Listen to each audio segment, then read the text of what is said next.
Hello, everybody. I think about a year and a half ago, I was invited to a gathering, which was like women gathering. This gathering was started a year before that with three very nice, kind friends, Laura, Veronica, and Antoinette. Antoinette is not here with us today, but anyway, they started it and gradually invited other people to join them.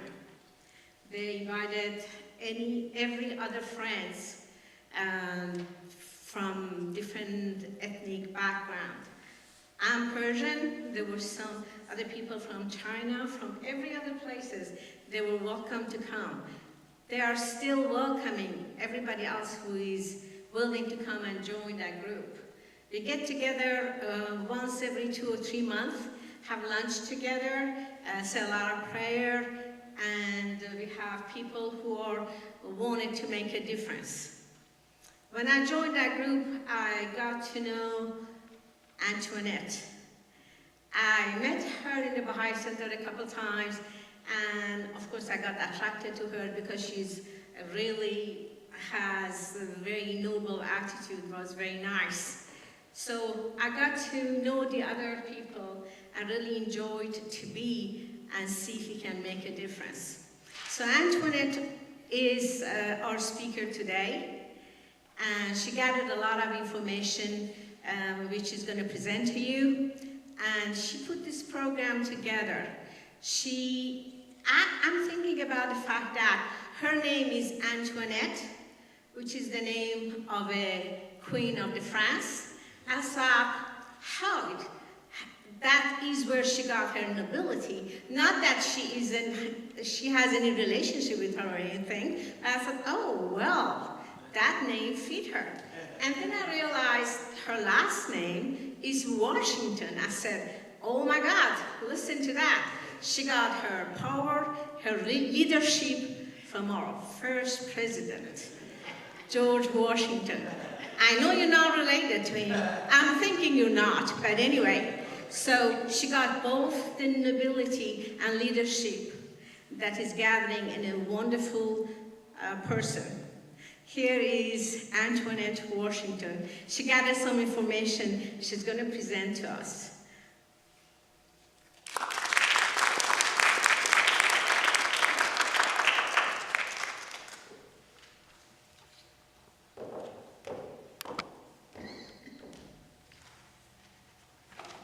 This is when you don't allow your friends to say anything about it. You just never know.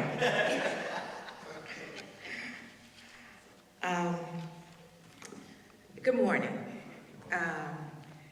Today is always a very special day for a lot of reasons. And this year, Easter fell in the month of March, which is the month in which we celebrate the contribution of women throughout the world. It is also the month in which the Bahá'í celebrate its new year. We call it Nowruz. It is also the beginning of Passover.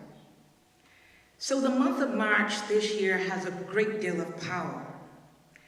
And all of that power is rooted in the whole notion that there comes a time ever so often where a new spiritual springtime begins to show its face. So what I'd like to do first is to recognize and respect our Christian friends and talk a little bit about Easter. And then I will talk about the importance of this spiritual springtime that we are enjoying. Easter Sunday is more than just a celebration of Jesus' resurrection after his crucifixion, or his triumphant entry into Jerusalem on what is now known as Palm Sunday. Easter is about a relationship with God. The meaning and purpose of Easter starts with the Last Supper, on the night in which he was betrayed into death. He took the bread, blessed it, and broke it. He handed it to his disciples and said, Take and eat. This is my body broken for you. And again after the dinner, he took the cup, and after he blessed it, he gave it to his disciples, saying, take and drink, for this is my blood of the new and everlasting covenant. We're now connecting Jesus with the original covenant made with Abraham. Easter for Christians is a constant reminder that loyalty is more than words. Loyalty is steadfast devotion and daily obedience amidst the trials and tribulations of everyday life. It is in the spirit of Mark when he says, blessed is the one who comes in the name of the Lord.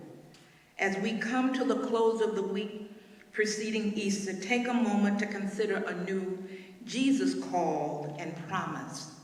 He said, I go to prepare a place for you.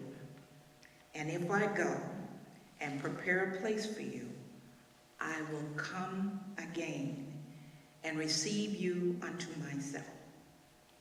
It is the spirit of a new springtime I wish to share some thoughts that hopefully will give us strength to find the meaning of I will come again, and the steadfastness to maintain our devotion and to act for God as we face situations that try our loyalties. It is springtime. There might be some question about today, but it is.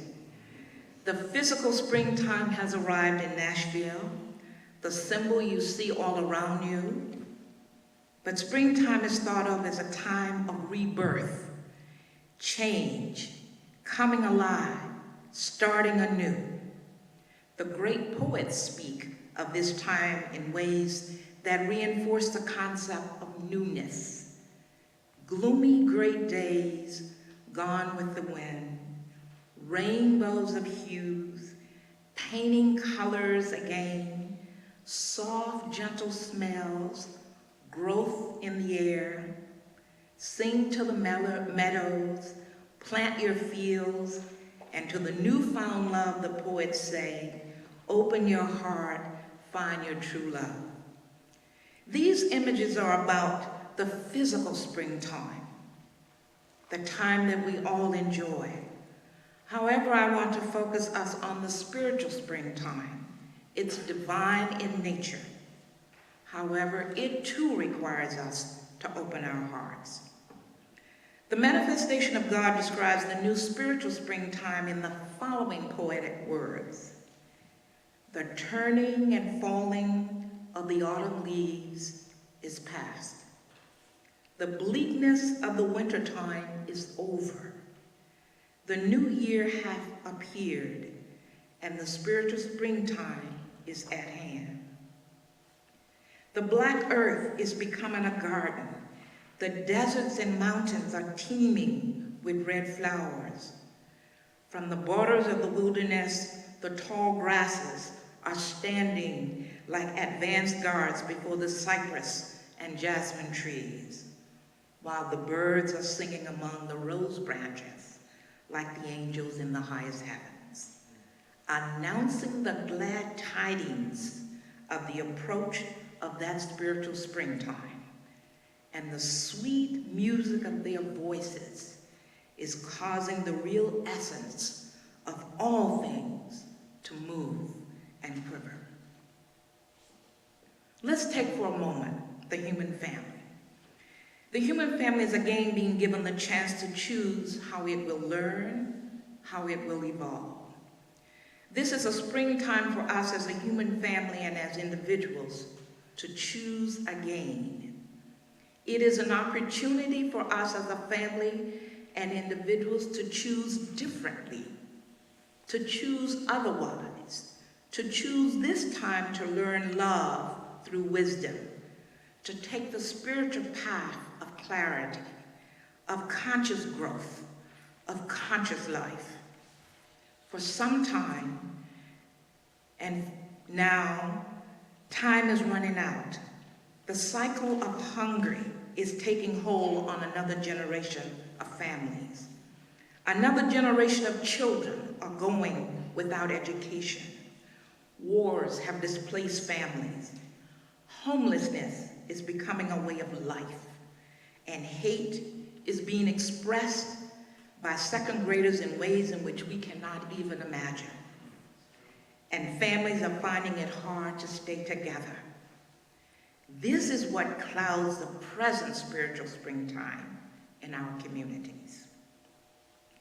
We as a humanity has forgotten our priorities, have disconnected from the spiritual source, and we find it difficult to be our brother's keeper.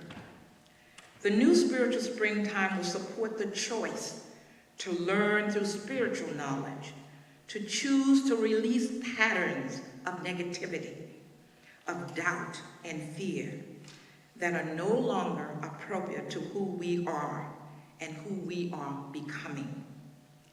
Living in the Spirit is about the birth of a different spiritual opportunity.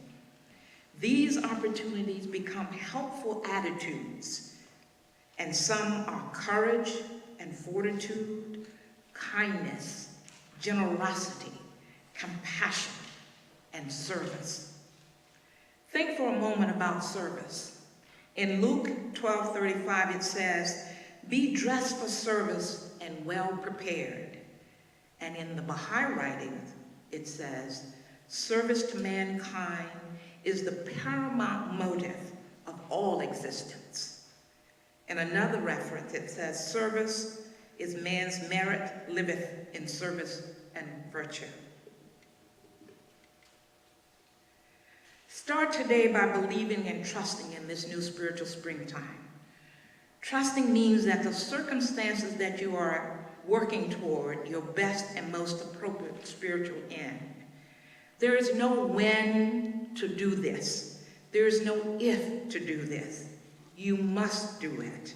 You need to release the Spirit and say to the divine, be it Baha'u'llah, Moses, or Jesus Christ, "Find me where you know I need to be."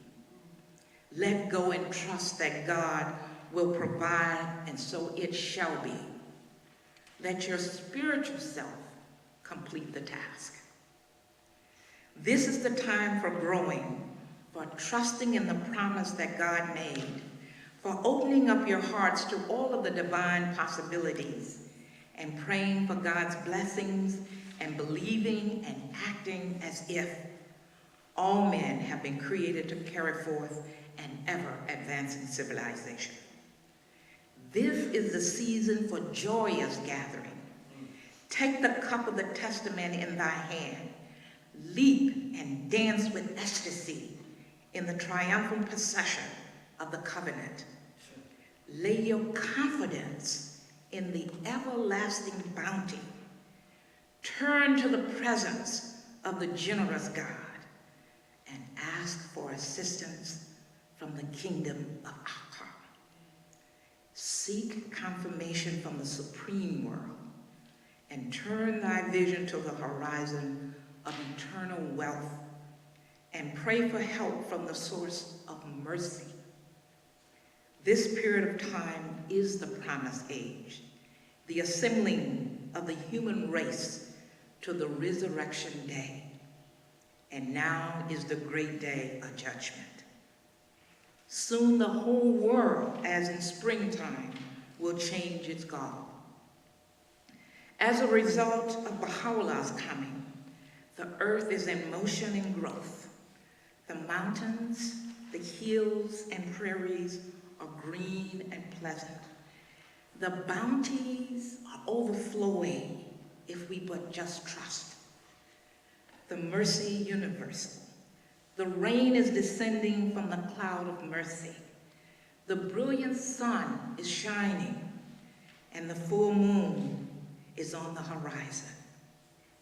The great ocean tide is flooding every little stream, and the gifts are successive, the favors consecutive, and the refreshing breeze is blowing, wafting this new fragrance, this new perfume boundless treasures are in the hands of the King of Kings. All we need to do is lift the garment in order to receive it. Do you not know what cycle ye are created, and in what age ye exist? This is the age of the blessed perfection, and this is the time of the greatest need. This is the century of the manifestations, the age of the sun of the horizon, and the beautiful spiritual springtime of His holiness, the Eternal One. It is impossible for you to come full circle in terms of enjoying this new spiritual springtime without daily prayer, a recognition of the oneness of the manifestations of God, commitment to service, love for humanity, and obedience to the laws of God. It is not enough to want or to intend to be. You must pray. You must talk to God. You must ask. You must believe, and you must act as if it has already been given. In the great tradition of welcoming people into a new community of spiritual living and learning, we the Baha'is are opening up our hearts and extending our love to you. We the Baha'is invite you to investigate the truth. One of the new principles revealed by His Holiness Baha'u'llah is the injunction to investigate truth.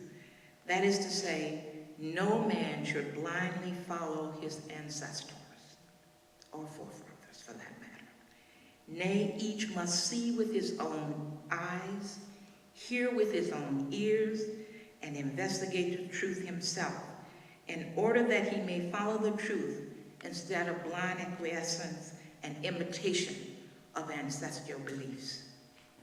His Holiness Baha'u'llah has announced that the foundation of all the religions of God is one, that oneness is truth, and truth is oneness, which does not admit to plurality. This teaching is new and specialized for this dispensation. What we'd like to do is ask you to allow yourself to pray that you will be guided, just as the many times you find yourself in circumstances where the hurt or the pain is so great that on your own power you cannot forgive. It comes a time in everyone's life that we must approach God and ask through prayer to be given the grace, the perception, the elevated spiritual integrity that will allow us to connect to the Holy Spirit so that change takes place in our heart and soul, so that we will manifest new behaviors and attitudes that allow us to live a valued, enriched spiritual life. The bounty and power of God is limitless for every human soul. This is indeed a new spiritual springtime. In the Baha'i writings, it is described in the following verse. In flowers sprinkled meadows has the divine springtime pitched its tent. There is a new springtime in the air, physical and spiritual. And a rosebud has been planted in the heart of humanity that is bursting into bloom, delicate and fair. And only the spiritual are inhaling the sweet scents of this beautiful flower.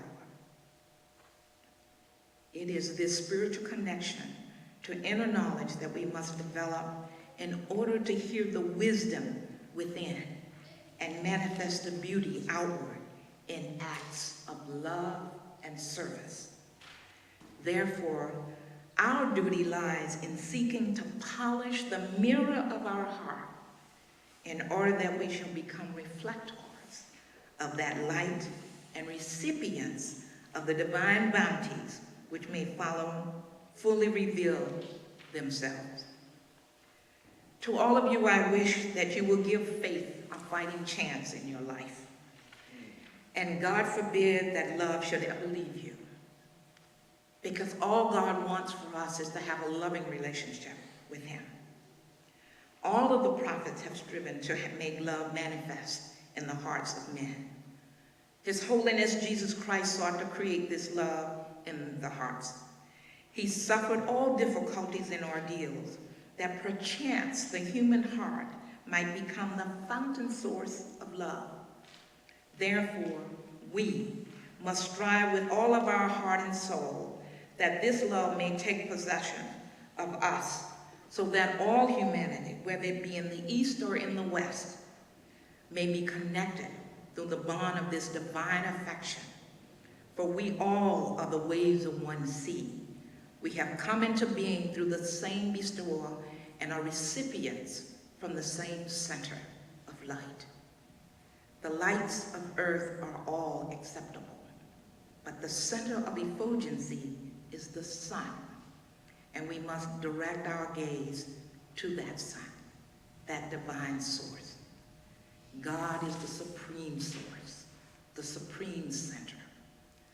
The more we turn toward the center of light, the greater will be our capacity for love and service to humanity.